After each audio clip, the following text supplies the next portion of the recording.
પાકિસ્તાનની હાલત તો ધોબીના કૂતરા જેવી કરી નાખી ડોનાલ્ડ ટ્રમ્પે, કારણ કે પાકિસ્તાનના ઘરનું રહ્યું ને ઘાટનું રહ્યું. પાકિસ્તાનને કહ્યું કે તમે ઈરાન સાથે જઈને મધ્યસ્થી કરો. પછી પાકિસ્તાન બાપડું ચીનને સાચવવા માટે શાહબાઝ શરીફ અને એમના ફિલ્ડ માર્શલ જે છે આસિમ મુનીર એ ચીનને સમજાવવા ગયા કે અમે શું સમજૂતી કરી રહ્યા છે. એ ચીનમાં હતા ત્યારે અમેરિકાએ દાવ બદલી અને કતારને કહ્યું કે હવે તમે મધ્યસ્થીમાં આવી જાઓ. પછી પાકિસ્તાનને કહ્યું કે હવે તમે અબ્રાહમ અકોર્ડ પર સહી કરો. પાકિસ્તાન તો શરૂઆતમાં મુખ્ય વિષ્ટિકાર હતું, એ પાકિસ્તાનને ડોનાલ્ડ ટ્રમ્પ હવે ફરજ પાડી રહ્યા છે કે તમે અબ્રાહમ અકોર્ડ પર સહી કરો.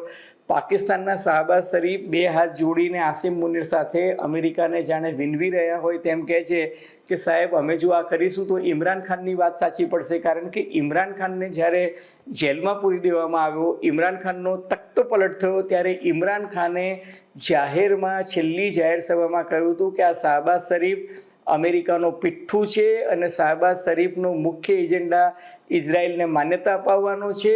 અને એ મોહમ્મદ અલી જીનાનું જે સ્વપ્ન હતું, મોહમ્મદ અલી જીનાએ કહ્યું હતું કે ઇઝરાયલને કદી માન્યતા ન મળવી જોઈએ. ઇઝરાયલની રચના જે છે એ મુસ્લિમ દેશો, ઇસ્લામિક દેશોની પીઠમાં ખંજર સમાન છે.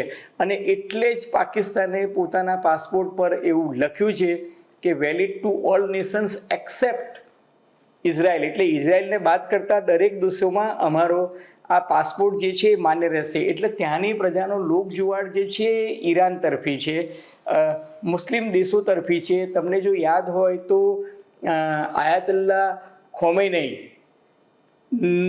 ને જ્યારે શહાદત મળી, એટલે કે અમેરિકા અને ઇઝરાયલના હુમલામાં જ્યારે સિનિયર આયાતુલ્લાહ ખોમૈની જે કે સૌથી સર્વોચ્ચ નેતા છે એમના સહિત જે 42 લશ્કરના અધિકારીઓને એમના પરિવારના સભ્યોને બોમ્બથી ઉડાવી દેવામાં આવ્યા, ત્યારે પાકિસ્તાનમાં સૌથી મોટા દેખાવો થયા હતા. અને ત્યારે શાહબાઝ શરીફ અને એમની સરકાર ડરી ગઈ હતી કે ખામેનાઈની શહાદતને એમને તરત જ સન્માન પણ આપ્યું હતું.